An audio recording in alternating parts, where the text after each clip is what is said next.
A los niños. Bueno, hoy sí vamos a Gálatas capítulo 1 versículos del 11 al 17. En ese pasaje vamos a tener nuestra meditación del día de hoy. En la porción que hoy vamos a hablar, el apóstol Pablo hace una defensa de la autenticidad de sus enseñanzas. Recuerde, para que nos ubiquemos un poco en el contexto, que Pablo estaba escribiéndole a la iglesia que se había desviado de la gracia del Señor.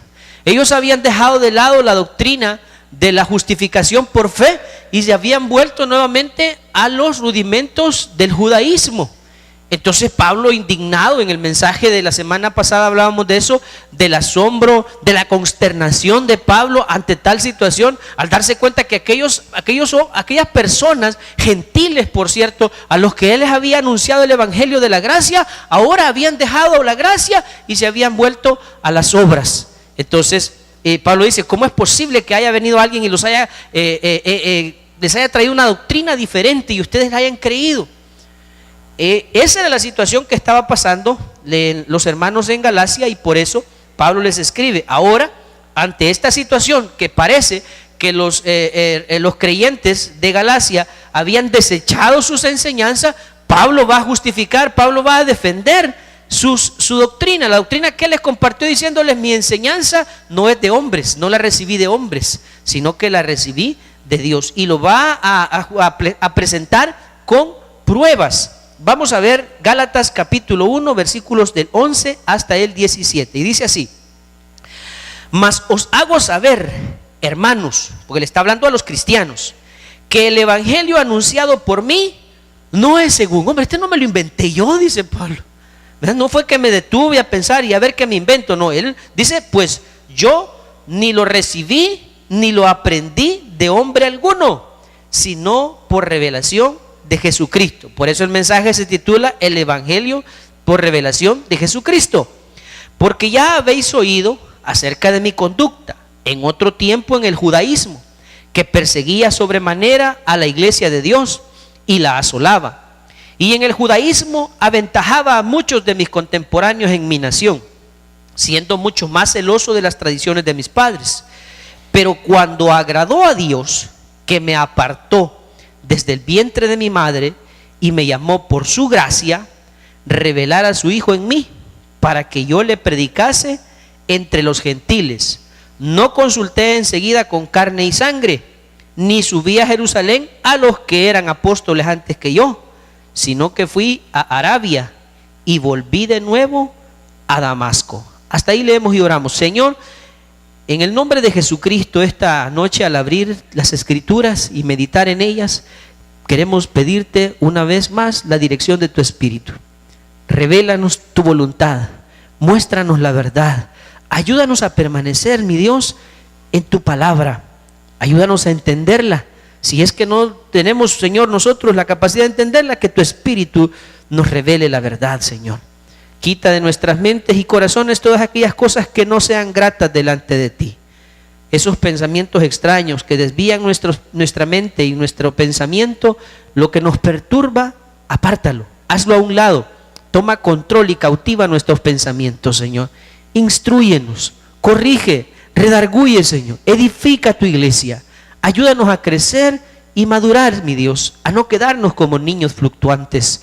Padre, estoy convencido de que como pueblo tenemos necesidad de ese alimento espiritual por el cual podamos crecer y alcanzar la estatura que tú quieres, Señor.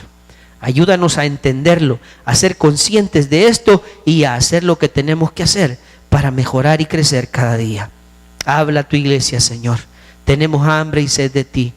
Por ti estamos aquí, Señor, no por otra causa. Así es que bendícenos con tu palabra esta noche como lo hace siempre. Y que toda la gloria y la honra sean solamente tuyos, mi Dios. En el nombre de Jesús, amén.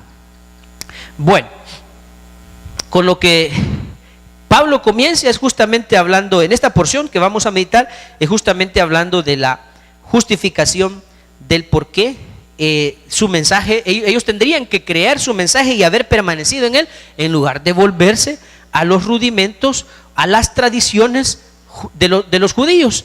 Y el asunto es que a Pablo le había realmente molestado lo que había pasado. Él fundó la iglesia, él puso el fundamento que es Cristo, les compartió todo lo que él había aprendido del Señor, porque él mismo dice que el evangelio que yo predico, el evangelio que yo anuncio, no lo aprendí de hombre, sino que lo recibí del Señor.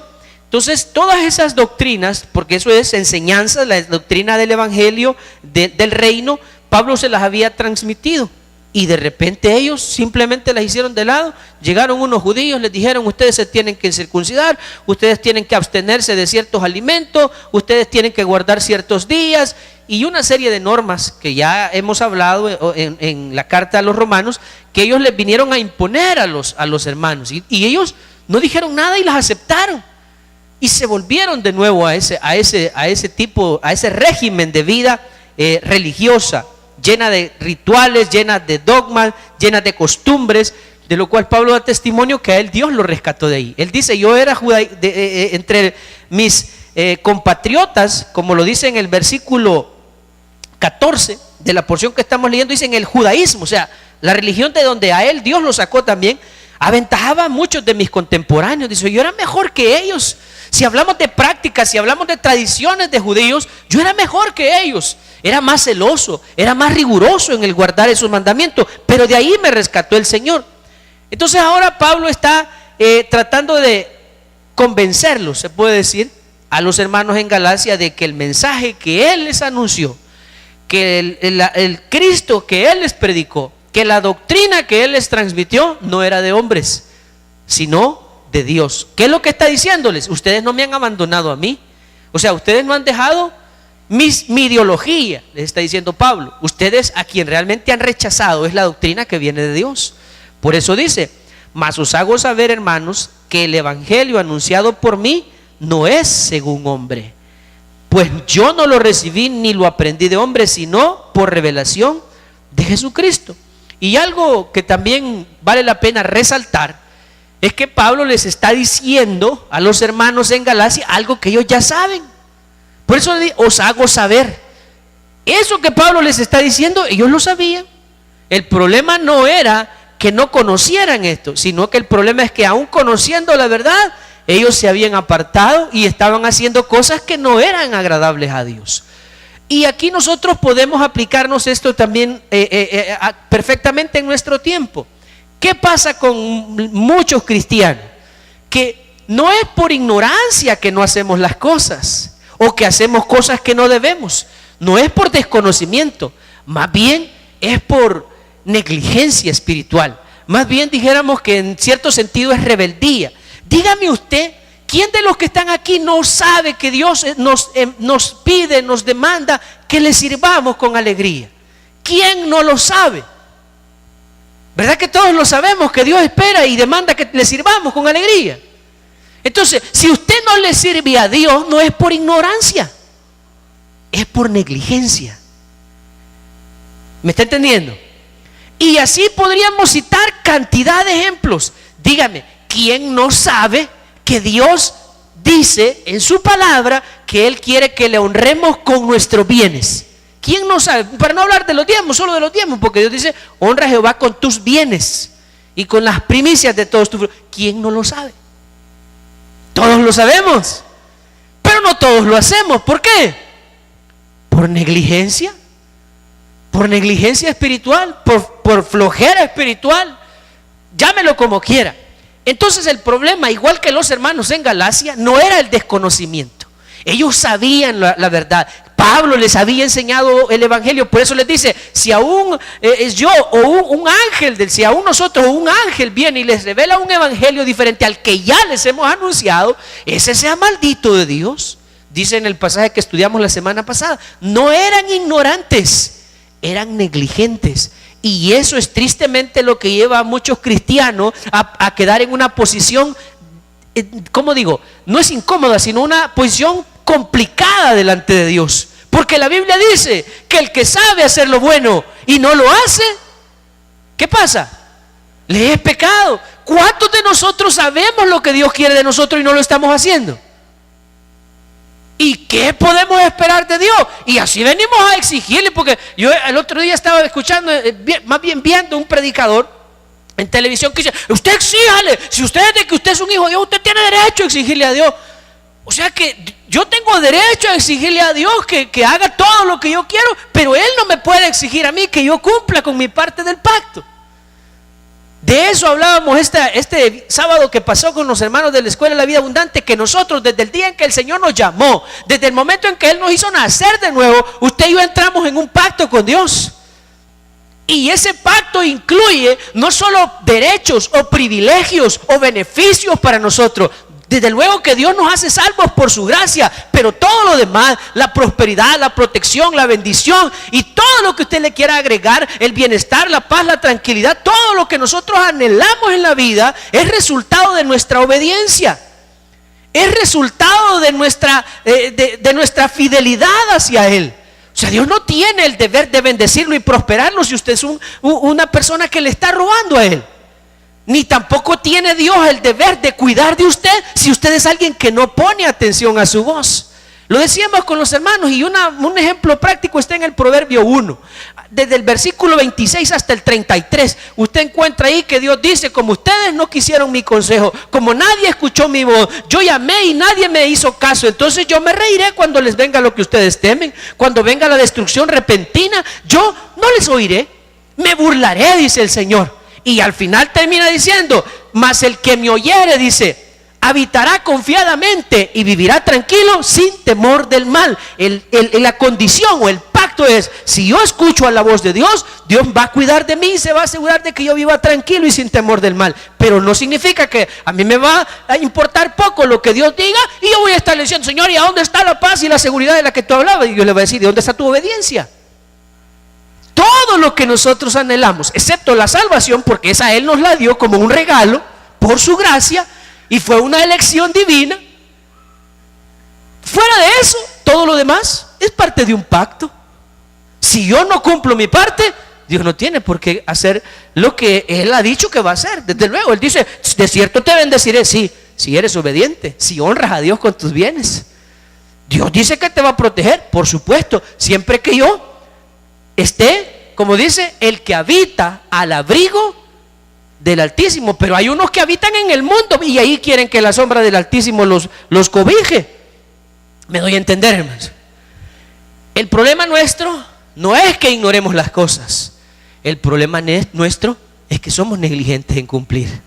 Y era el mismo caso de los hermanos en Galacia. Ustedes saben, y les dice en el verso 11 Pablo: os hago saber esto, hermanos.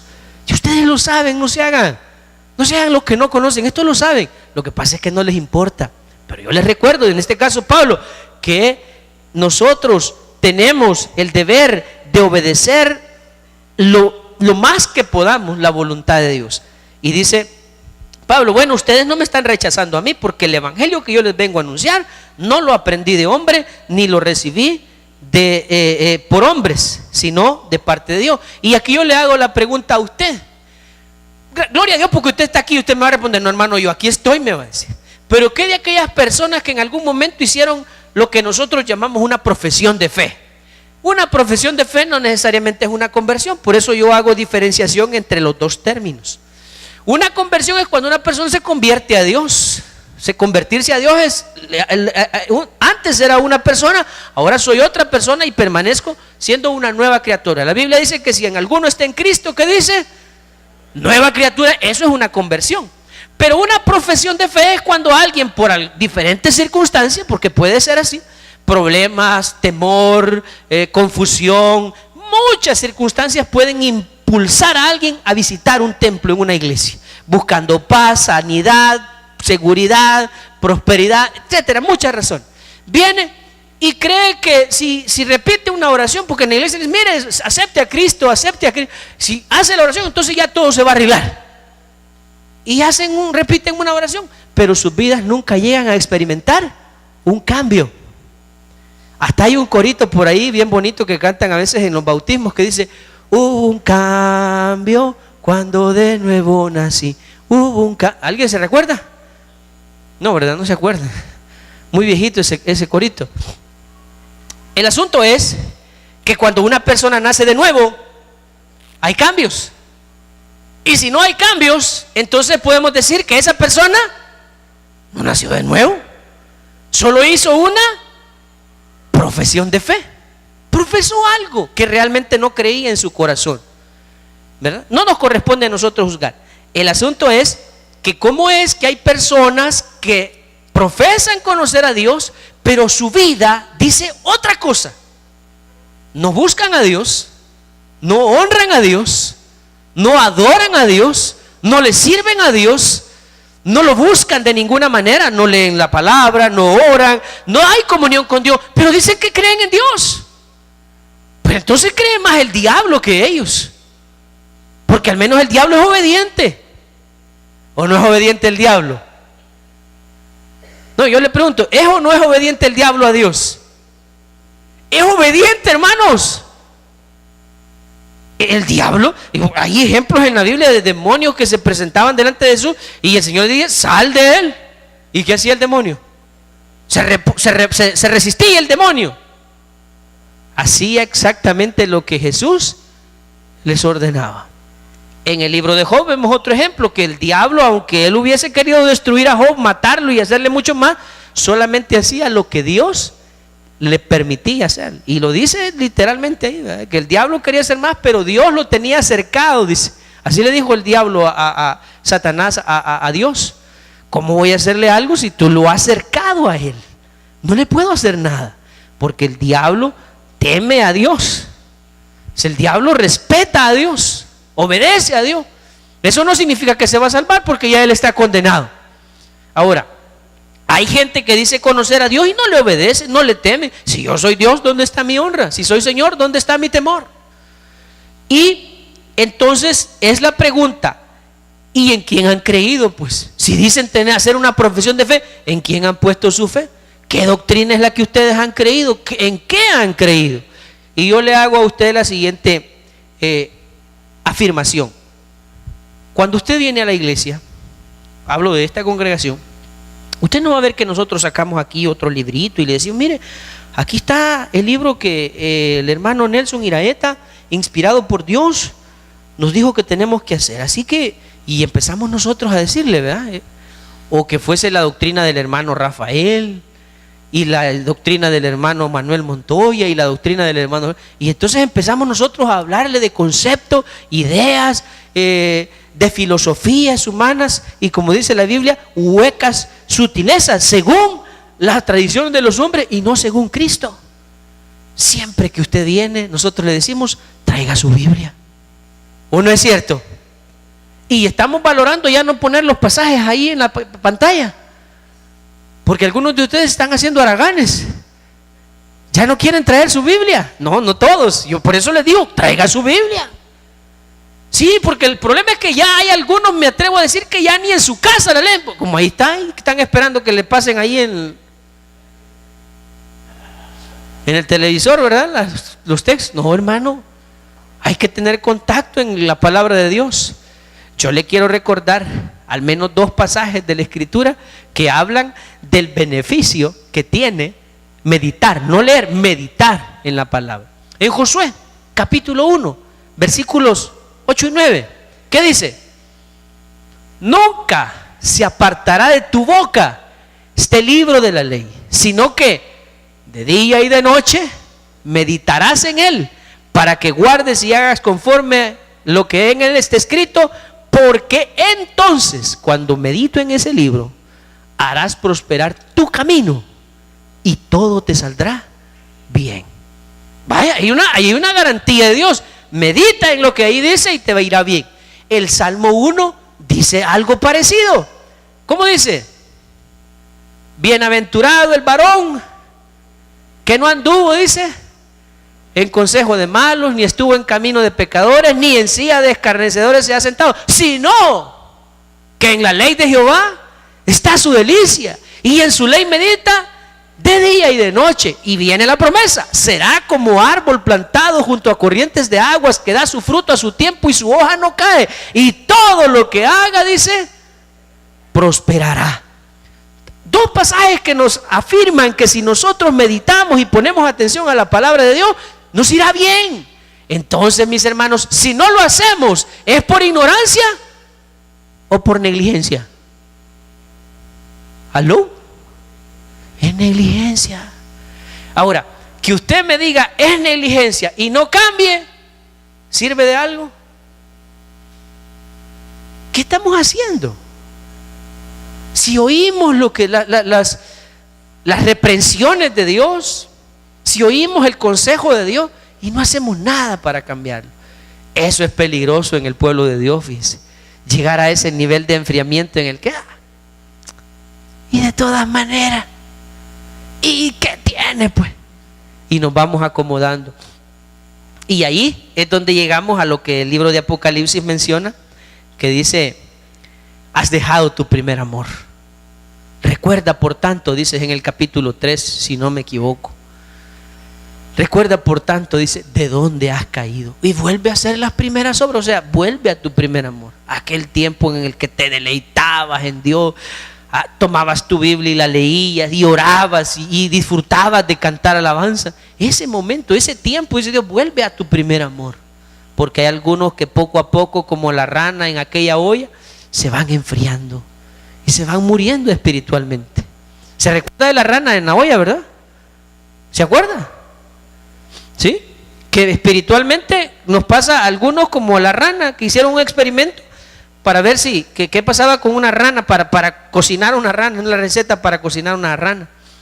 Tomaron una rana, pusieron una olla con agua al fuego, y cuando el agua estaba hirviendo, más de 100 grados, agarraron la rana y la tiraron adentro de la olla. ¿Y qué creen que hizo la rana? Uy, la olla estaba hirviendo, el agua sintió el calor y saltó la rana y se puso a salvo.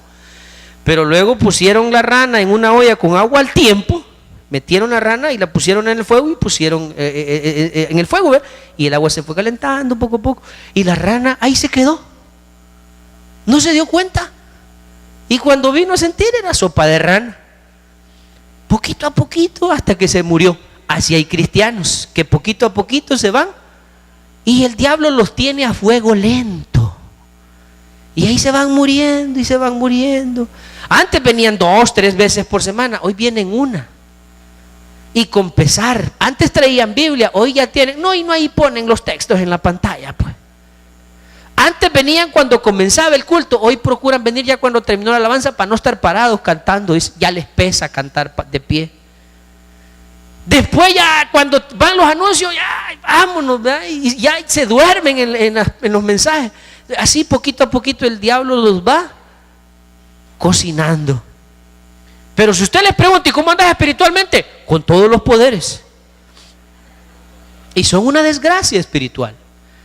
Entonces, hermanos, el problema nuestro no es que no sepamos lo que debemos hacer, sino que conocemos la verdad y hacemos otra cosa. Eso es lo que Pablo está diciendo. Hey, y el evangelio que yo les prediqué, ¿de quién era pues? ¿Era de hombres o era de Dios? Pues quiero decirles, dice Pablo en este pasaje, que yo no lo aprendí de hombres, sino que lo recibí por revelación divina. Por eso el evangelio revelado por Jesucristo es el título de esta meditación.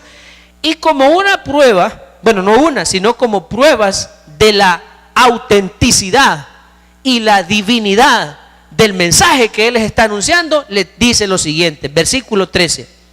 Ahora, como les está diciendo, hey, yo les quiero asegurar que el mensaje que yo les traje no me lo reveló ningún hombre, no lo aprendí de hombre, me lo dio Jesucristo por revelación divina. Y quieren que les dé una muestra de eso. Ustedes ya me conocían, dice en el versículo 13, pues ya habéis oído acerca de mi conducta en otro tiempo en el judaísmo. La reputación de Pablo, es decir, Pablo antes de ser cristiano tenía una reputación entre los cristianos de uy. Cuidadito, ¿cuál era la reputación de Pablo antes de convertirse a Cristo? Veamos Hechos capítulo 9.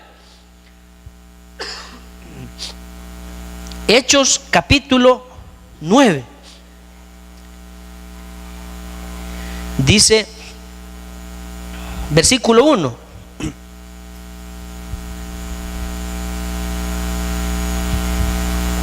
¿Lo tienen?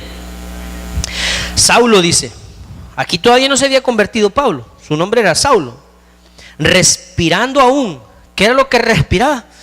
Esto es lo que él sentía contra los cristianos cuando la iglesia cristiana apenas comenzaba. Amenazas y muerte contra los discípulos del Señor. Vino al sumo sacerdote porque él era judío, y un judío radical, celoso, leal, y pidió, ¿qué pidió? Pidió autorización. Quiero que usted, como el sumo sacerdote de los judíos, me dé la autorización para ir y al que agarre yo lo mato, lo meto a la cárcel, le pego una gran paliza y le enseño a que si es posible. Me imagino que Pablo le divertía torturar a los cristianos y decirle: retráctate de ser cristiano. Me imagino que Pablo hacía eso. Odiaba a los cristianos y tenía reputación. Cuando dicen ahí viene Pablo, los cristianos se escondían, hermano. Por eso se escondían. Por eso es que la iglesia primitiva al inicio era una iglesia que vivía en la clandestinidad. Cuando digo clandestinidad, no quiero decir que ellos no hablaban, sino que no se reunían precisamente en el templo y decir: aquí estamos los cristianos, porque los odiaban. Dice: y pidió cartas para las sinagogas de Damasco, a fin de que si hallase algunos hombres o mujeres de este camino, es decir, cristianos, los trajese presos a Jerusalén. Esa era, hermanos, la actitud de Pablo para con los cristianos antes de convertirse. Los aborrecía. Y dice en el versículo siguiente, 3: mas yendo por el camino, aconteció que al llegar cerca de Damasco, repentinamente le rodeó un resplandor de luz del cielo, y cayendo en tierra oyó una voz que le decía: Saulo, Saulo, ¿por qué me persigues? Él dijo: ¿quién eres, Señor? Y le dijo: yo soy Jesús, a quien tú persigues. Dura cosa te es dar coces contra el aguijón. Él, temblando y temeroso, dijo: Señor, ¿qué quieres que yo haga? Y el Señor le dijo: levántate y entra en la ciudad, y se te dirá lo que debes hacer. Ahí la vida de Pablo cambió. Entonces él está contando. ¿Ustedes se acuerdan? Dice: ¿quién era yo allá en los Gálatas? ¿Recuerdan de la reputación que yo tenía? Como en otro tiempo yo perseguía a los cristianos. Y véanme ahora. Esa fe que yo antes perseguía, ahora yo la predico. ¿Quién puede hacer eso? Dígame usted. Después de odiar tanto a los cristianos, ahora ser uno de los personajes más emblemáticos de esa fe que él antes asolaba. ¿Quién puede hacer eso? ¿Habrá psicólogos que puedan llevar a una persona a tener un cambio tan drástico, un cambio tan dramático como el que Pablo experimentó por la gracia y la misericordia y la soberanía de Dios?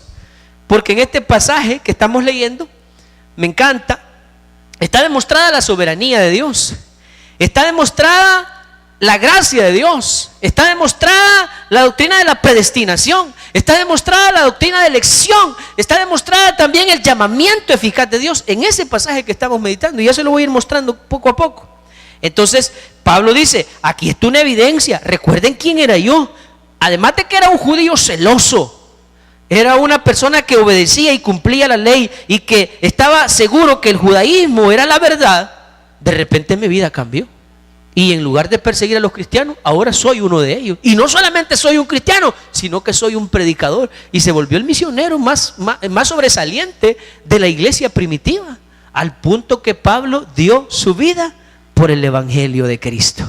Imagínense, ¿quién puede hacer ese cambio? Ahí lo dice: porque ya habéis oído, estoy de nuevo en Gálatas 1:13, acerca de mi conducta en otro tiempo en el judaísmo, que perseguía sobremanera a la iglesia de Dios y la asolaba. Eso quiere decir que asolar era desbaratar, como que si alguien quisiera y dijera: mire, yo quiero asolar a la iglesia Peniel, quiero que todos esos hermanos se vayan de ahí y que ya no sean cristianos, y quiero que esa iglesia se cierre. Eso es asolar la iglesia. Entonces dice el 14: y en el judaísmo, poniendo el ejemplo de su cambio, aventajaba a muchos de mis contemporáneos en mi nación, siendo mucho más celoso de las tradiciones de mis padres. O sea, dice: miren, si estos que les han venido a inquietar a ustedes, diciéndoles que se circunciden, que vuelvan a guardar el sábado, que se abstengan de eso, se creen judíos, déjenme decirles que yo era más judío que ellos, y era mejor judío que ellos, era más celoso de las tradiciones y las costumbres que ellos. Y siendo así, yo me he convertido a la gracia y ahora anuncio el evangelio de la gracia. Óiganme, entonces ¿en qué estamos? Versículo 15. Aquí viene, mire, esto es lo que habla de la soberanía de Dios en el versículo 15. Pero cuando, ¿qué dice? Mire, ¿y por qué no hizo Dios que Pablo se convirtiera antes? ¿Por qué no hizo? ¿Por qué no? Si Dios es el que hizo que Pablo se convirtiera, se le apareció y pues él relata su conversión, que fue una cosa así extraordinaria y sobrenatural, que Jesucristo se le apareció, lo derribó al suelo y luego quedó ciego y su vida cambió. ¿Por qué no hizo eso antes de que Pablo probablemente mató a algunos cristianos o a varios, no sé? Antes de que les diera esas grandes palizas que les daba. ¿Por qué no hizo Dios que él se convirtiera antes? Esa es una pregunta válida. Y la respuesta es única. Porque en la soberanía de Dios, Dios quiso que fuese en ese momento. No me pregunte por qué. Podríamos nosotros especular y decir, lo que pasa es que para que el mundo conociera la obra maravillosa de Dios, siendo este un gran enemigo de los cristianos, ahora es uno de sus predicadores. Es uno de los que anuncian el evangelio. Imagínense el testimonio. Alguien podría decir es por eso, pero solo Dios sabe la respuesta. El punto es, ahí dice en el versículo 15, ¿cuándo agradó a Dios? Yo también me he preguntado, Señor, ¿y por qué no hiciste que yo me convirtiera? Si es posible que de chiquito yo hubiera estado en la iglesia, pues. Como el caso de mi hijo Natán, de que él aquí nació ya en Cristo, en la iglesia. Yo confío en el Señor que él es un hijo de Dios y que va a permanecer en sus caminos hasta el final de su vida. ¿Qué diferencia? Yo vine a Cristo a los 21. ¿Por qué? ¿Por qué Dios no lo hizo antes? Porque ahí dice, ¿cuándo qué es que nos convertimos, hermano? O sea, es en el tiempo de Dios, no en el nuestro. Y dice, cuando agradó a Dios, y esto podría resultar contradictorio por lo que continúa, que me apartó, dice, ahí habla de la predestinación. ¿Desde cuándo Dios había apartado a Pablo para la obra que iba a hacer? Desde el vientre. O sea que Pablo estaba apartado para Dios desde que fue puesto en el vientre de su. Y si desde entonces estaba apartado para el evangelio, ¿por qué no Pablo se convirtió antes o actuó como cristiano desde antes? ¿Por qué no? Porque era en el tiempo de Dios, que Dios es soberano. A Dios no le vamos a venir a decir, Señor, yo ya quiero esto, y si no me lo das ya no voy a la iglesia, ya no creo en ti, me enojo contigo, te hago un berrinche. Eso solo los inmaduros lo hacen, pero los que sabemos y conocemos a ese Dios soberano, sabemos que aunque las cosas que nos estén pasando no sean agradables, Él sigue siendo nuestro Dios. ¿O no es su Dios cuando le están pasando las cosas que no le agradan a usted? Él sigue siendo Dios, hermano. Los que aman a Dios, dice Job dijo, ¿verdad? No, más bien Job dijo, Jehová dio, Jehová quitó. Recibiremos de Dios el bien y lo malo no lo recibiremos, aunque eso pues se pone en tela de juicio, que sea algo correcto, un pensamiento correcto, porque la Biblia dice que de Dios no viene nada malo. Pero nosotros tenemos que aprender a ver como bueno todo lo que a nuestra vida viene. Pablo decía, he aprendido a contentarme cualquiera que sea mi situación. He aprendido a vivir humildemente, a tener como a no tener. Eso es lo que Pablo declara a los filipenses en el capítulo 4 del versículo 11 en adelante. Ahora bien, entonces está diciendo Pablo que él se convirtió cuando a Dios le agradó y que esta elección fue hecha antes de que él naciera. Dios ya le había destinado ¿para qué? Que me llamó, como dice. ¿Por qué lo llamó Dios a Pablo? Le voy a decir esto, Pablo se merecía ser un misionero cristiano. Se merecía Pablo. Cuando Dios hace que él se convierta, Pablo se había ganado ese llamamiento de Dios. Hermano, ¿y qué era lo que andaba haciendo Pablo? Pues vaya, le voy a poner el siguiente ejemplo. Si usted supiera este día, si mañana nosotros nos enteráramos en los periódicos, en los noticieros, que hay un criminal ahí que ha violado niños, que ha matado mujeres, que ha asesinado personas, y qué bárbaro, un gran criminal, qué bárbaro, y nosotros, ¿y qué creen que deberían hacer? Que lo maten. Y después que va a la cárcel se convierte a Cristo y sale de la cárcel y empieza a predicar a Jesús por todas partes y usted lo ve predicando de un lado para otro, ¿qué diría usted? ¿Ese se merecía ser un predicador? ¿Qué diría usted? Que no. Es que no es por méritos que Dios lo llamó. Por eso dice al final del versículo 15 que Dios lo llamó y lo eligió a él desde el vientre de su madre. No lo eligió por lo bueno que él fue o por las cosas que él había hecho. ¿Por qué lo eligió y lo llamó Dios? Por su gracia. Como no, o sea, una vez más, demostrando, evidenciando, testificando que la elección de Dios no es por méritos humanos, es por la gracia de Dios. Claro, Pablo no fue ningún violador, pero probablemente sí fue un asesino. Y debe haber matado cristianos. Y a saber de qué manera más cruel y dolorosa los debe haber hecho padecer. Y después ser pastor. Ahí viene el hermano que nos mató a varios parientes. ¿Cómo se sentiría usted de ver aquí parado? Yo me lo maté a algunos de ustedes cuando era cristiano porque me caían mal. ¿Verdad? Entonces, ese cambio, esa transformación, Pablo dice, yo creo que algunos de ustedes dudarán de la autenticidad de mi mensaje, de mis enseñanzas, pero yo no lo recibí de hombre ni por hombre.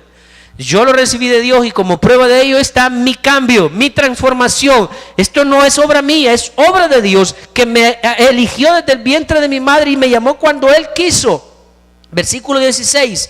¿Con qué fin Dios llamó a Pablo? Para, dice ahí, revelar a su Hijo en mí. Yo le voy a enseñar a Pablo lo que tiene que padecer por causa de mi nombre. Cuando Ananías recibe la orden de Dios de orar por Pablo para que él le devuelva la vista, porque Pablo quedó ciego después de su encuentro con Jesús, y lo mandaron a que fuera a un lugar donde iban a orar por él los cristianos. Ananías fue a quien se le dio la misión, y Ananías, cuando supo a quién le estaba mandando Dios a orar, Ananías dijo, ¿a quién? A Saulo, aquel que... No, hombre, me va a matar. Anda, te digo, porque instrumento escogido me es este, y yo le voy a enseñar, le dijo Dios a Ananías, cuánto le es necesario padecer por causa de mi nombre. Y vaya que Pablo padeció por causa de Jesús. Ese cambio, eso lo hizo Dios por revelarle al Hijo, a su Hijo. Ahí dice, para revelarle a su Hijo, para que yo le predicase entre los gentiles. Esa era su misión, ir y predicar a los gentiles. Como todos nosotros tenemos también alguna misión en esta vida, solo que algunos están haciendo los locos y no la cumplen, pero todos tenemos una misión que cumplir. Y dice que cuando recibió esa misión, dice, no consulté enseguida con carne y sangre. O sea, Pablo no fue a decir, mira, fíjate que Dios me ha dicho esto y no estoy seguro si vos qué opinás, ¿será esto de Dios? Él no lo hizo con los que en aquel momento eran los apóstoles, los líderes de la iglesia. Pedro, uno de ellos, Jacobo, el hermano de Jesús, otro de ellos, que eran quizás los más emblemáticos entre los apóstoles que estaban dirigiendo a la iglesia del Señor. Él no fue a consultar con ellos, y dice el 17, ni subí a Jerusalén, que era donde estaba la base de los cristianos, a los que eran apóstoles antes que yo, sino que fui, dice, a Arabia y volví a Damasco. Pablo está demostrando que su llamamiento fue una elección de Dios, que su transformación no es obra de hombres, no es cuestión de ideas humanas, no es posible que alguien pueda cambiarle la manera de pensar a una persona de esa manera. Eso solo lo puede hacer Dios por su soberana y perfecta voluntad. También Pablo está demostrando que cada uno de nosotros tiene una misión que cumplir, que hay una tarea que llevar a cabo. Y algo importante que a mí, que yo quisiera que usted esta noche también quede guardado en su mente y en su corazón, cuando hablamos de en quién hemos creído, qué evangelio hemos recibido. Usted aquí no viene a escuchar ideas humanas ni discursos de hombres, usted aquí viene a oír la voz de Dios. Y eso es a lo que Dios nos ha llamado, y es lo que nosotros fomentamos en usted. Quiero que vea dos pasajes para terminar. Mateo capítulo 5, versículo 19.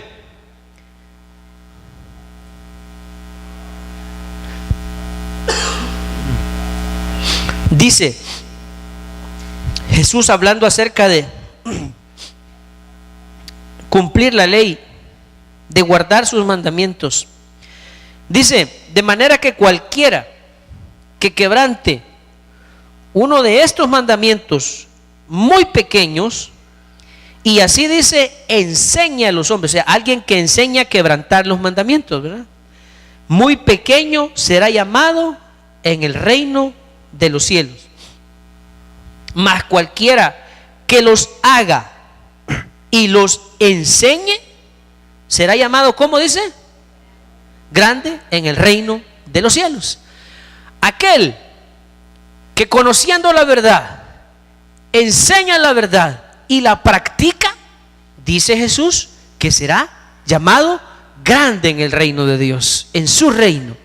Pero aquel que en lugar de enseñar a cumplirlos, enseña a los hombres a no obedecerlos, los quebranta y enseña a no obedecerlos, ese será llamado pequeño en el reino de Dios. Esa es una parte, o sea, nosotros tenemos el deber de parte de Dios de enseñarle la verdad a los demás, de extraer la luz de Jesús a las demás personas, de presentar el evangelio de Jesucristo, el evangelio de la gracia, el evangelio del reino, lo que está escrito en la palabra. Vamos a 1 Corintios capítulo 2, versos del 1 al 5. 1 Corintios capítulo 2, versículos del 1 al 5.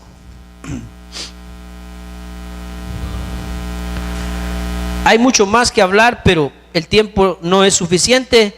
Los que tienen ahí una copia del contenido tienen para platicar en los equipos de pacto, en los beteles, justamente para evacuar dudas y discutir de esto y enseñarle, porque de eso se trata, de enseñarle a los hermanos la verdad.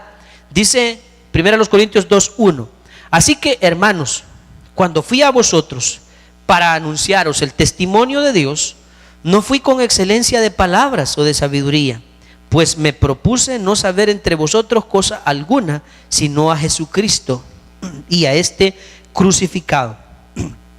Y estuve entre vosotros con debilidad y mucho temor y temblor, y ni mi palabra ni mi predicación fue con palabras persuasivas de humana sabiduría, sino con demostración del Espíritu y de poder.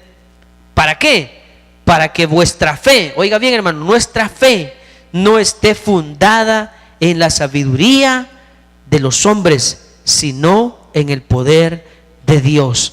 ¿En qué tiene que estar fundamentada nuestra fe, hermanos?